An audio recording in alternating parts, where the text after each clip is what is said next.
বুঝে ওঠার আগেই সরকারের অনেকের কিছু একটা হয়ে যেতে পারে। অবাক করা কিছু ঘটনা শুরু হয়েছে দর্শক। কিছু কারণ সামনে এসেছে, স্পষ্ট হতে শুরু করেছে। আপনারা অবাক হবেন। আজকে আপনাদের কিছু এক্সক্লুসিভ তথ্য আপনাদের সামনে হাজির করব, কিছু অ্যানালজি আপনাদের সামনে হাজির করব। খুবই গুরুত্বপূর্ণ দর্শক। দুদকের তালিকায় বেনজিরের সহযোগী হিসাবে হেভিওয়েট ব্যক্তিদের নাম। এর মানে অনেকে বুঝতে পারবে না। বুঝে ওঠার আগে হঠাৎ দেখবেন যে রানিং প্রতাপশালী ক্ষমতাসীন ব্যক্তি, পুলিশের ঊর্ধ্বতন কর্মকর্তা, র্যাবের ঊর্ধ্বতন কর্মকর্তা, সরকারের প্রভাবশালী ব্যক্তি, হঠাৎ বেনজিরের সাথে তার নাম জড়িয়ে তিনি আকাশ থেকে নিচে পড়ে যাবেন, ধরা খেয়ে যাবেন, বুঝতে পারবে না। ঘটনা কিন্তু শুরু হতে শুরু করেছে। এখন এমন একটা গোষ্ঠী এখানে হাত দিয়েছে, আমরা যেটা মনে করছি, এটা আমার বিশ্লেষণ, যাদের হাত থেকে কেউ রক্ষা পায় না। বেনজিরের মতো গোপালগঞ্জের টুঙ্গিপাড়ার প্রাইম মিনিস্টার এত কাছের লোক, এত প্রভাবশালী লোক, বাংলাদেশের ইতিহাসে কোনো পুলিশের আইজিপি এত গুরুত্বপূর্ণ, এত প্রতাপ নিয়ে চাকরি করতে পারেনি, এত পাওয়ার এক্সারসাইজ করতে পারেনি, বা এতটা ব্লাঙ্ক চেক পায়নি। সেই বেনজিরকে শেষ পর্যন্ত পালিয়ে যেতে হয়েছে লেজ গুটিয়ে। এর মানে বড় কোনো শক্তি। এখন এই সরকারের জন্য যা করেছে বেনজির, তাতে বাংলাদেশে অর্ধেক লিখে দিলেও সরকার তো তেমন কিছু করার কথা না। যদিও শেষ পর্যন্ত সরকার কৃতজ্ঞতা স্বরূপ তাকে নিরাপদে চলে যেতে দিয়েছে, কিন্তু তারপরও তার সেই সাম্রাজ্য তো আর আগের মতো নেই। তিনি এখন চোরের মতো জীবনযাপন করতে হচ্ছে। মালয়েশিয়া থাকুক আর দুবাই থাকুক আর সিঙ্গাপুর থাকুক, তিনি তো পালাতক। তিনি তো প্রকাশ্যে শপিং করতেও যেতে পারছেন না, কোনো ক্লাব বার কোথাও যেতে পারছেন না। কারণ বাঙালি যেখানে আছে সেখানে, এমনকি এখন আওয়ামী লীগের লোকজন দেখলেও বেনজিরকে যেখানে দেখবে তাকে ধরবে, বাজার করতে গেলেও ধরবে। এত সহজ না, কঠিন জীবনযাপন করছেন বেনজির। আমরা হয়তো মনে করছি যে দেশে নাই, গ্রেপ্তার হচ্ছে না। গ্রেপ্তার হওয়াটা অবশ্যই উচিত ছিল, প্রত্যাশিত ছিল, কিন্তু বিদেশে থাকলেও তিনি এখন বন্দি জীবনের মধ্যেই আছেন অনেকটা। তো এখন এই বেনজিরের সাথে আরও অনেক হেভিওয়েটের নাম আসবে। অনেকের চাকরি, ব্যবসা, বাণিজ্য আকাশ থেকে নিচে পড়বে। কারণটা কি? কোন শক্তি বেনজিরের পেছনে লেগেছে যে প্রধানমন্ত্রীও বেনজিরকে প্রোটেক্ট করতে পারছেন না, প্রোটেক্ট করছেন না, বিসর্জন দিতে হচ্ছে? এই কারণটা আজকে আমি একটা অ্যানালজির মাধ্যমে বলবো দর্শক। মোটামুটি আমাদের কাছে স্পষ্ট হচ্ছে। তার আগে দেখি এই খবরটা একটু। পুলিশের সাবেক মহাপরিদর্শক আইজিপি বেনজির আহমেদকে অবৈধ সম্পদ অর্জনে যারা নানাভাবে সহায়তা করেছেন তাদের তালিকা করেছে দুর্নীতি দমন কমিশন দুদক। তালিকা তৈরির পর তাদের জিজ্ঞাসাবাদ শুরু হবে। দর্শক, কারা করেছেন এর এক কথায় উত্তর হচ্ছে এটা সরকার দায়ী। একা কি এটা করা সম্ভব? না, সরকার। তবে হ্যাঁ, এই যে কারা কারা তাকে সুরক্ষা দিয়েছে, সহযোগিতা করেছে, এটা হচ্ছে মানে যাদের নাম এখানে আসবে তারা সরকার, তাদের লাইফ শেষ, লাইফ হেল। তারা বর্তমান চাকরিরত অবস্থায় থাকুক আর যে অবস্থায় থাকুক, এখন একবারে মূল রাঘব বোয়াল যারা মন্ত্রী পর্যায়ের, তারা হয়তো বা ধরাছোঁয়ার বাইরে থাকবে, কিন্তু স্যাসরা অথবা বিভিন্ন কর্মকর্তা তারা ঠিকই এবার ধরা পড়বে। বুঝতে পারছেন?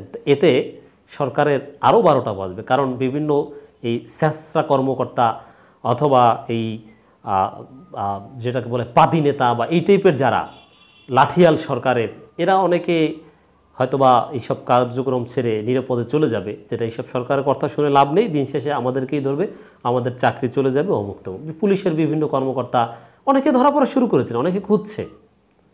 আর এখন মিডিয়ার যুগ, একটু তার নামটা আসলেই তার সব প্রোফাইল সামনে চলে আসবে।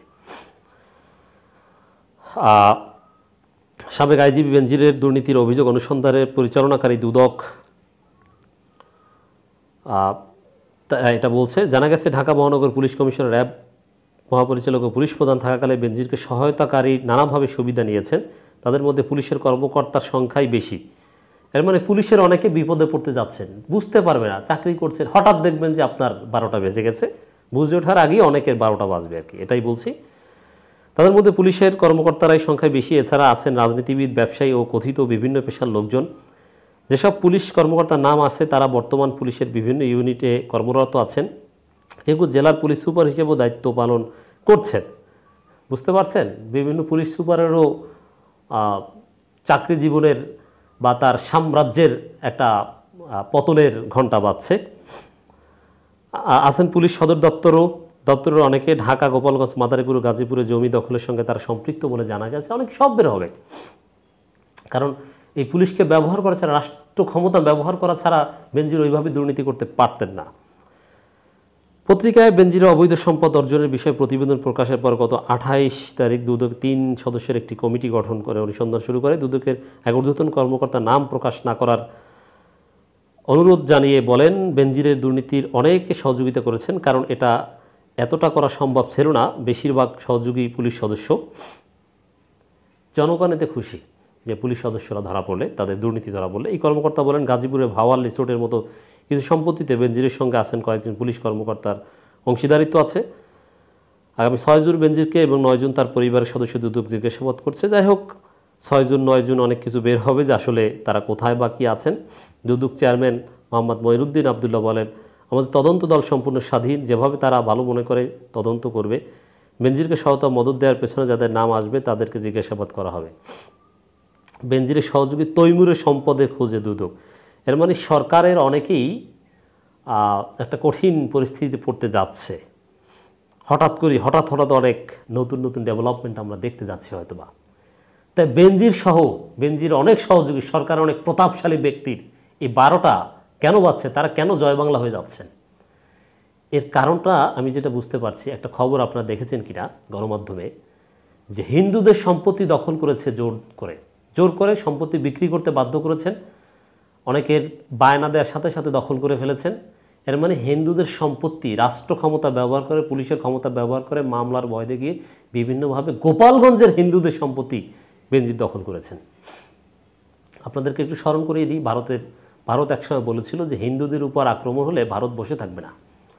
অতএব বাংলাদেশের হিন্দুদের উপর, তাও আবার গোপালগঞ্জের হিন্দুদের শত শত বিঘা জোর করে দখল করবে, জোর করে তাদেরকে বিক্রি করতে বাধ্য করবে, হিন্দুদের উপরও নির্যাতন চালাবে।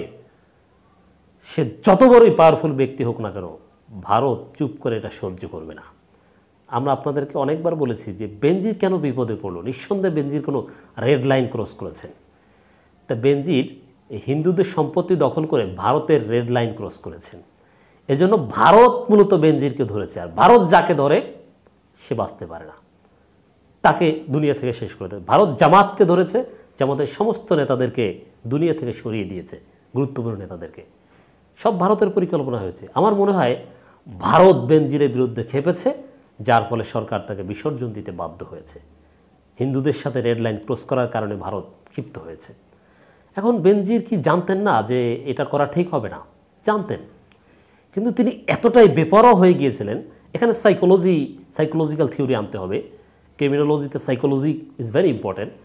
যে এতটাই বেসামাল হয়ে গিয়েছিলেন যে কিসের ভারত, কিসের চীন, কোন রেড লাইন কি, কিছু তার মাথায় ছিল না।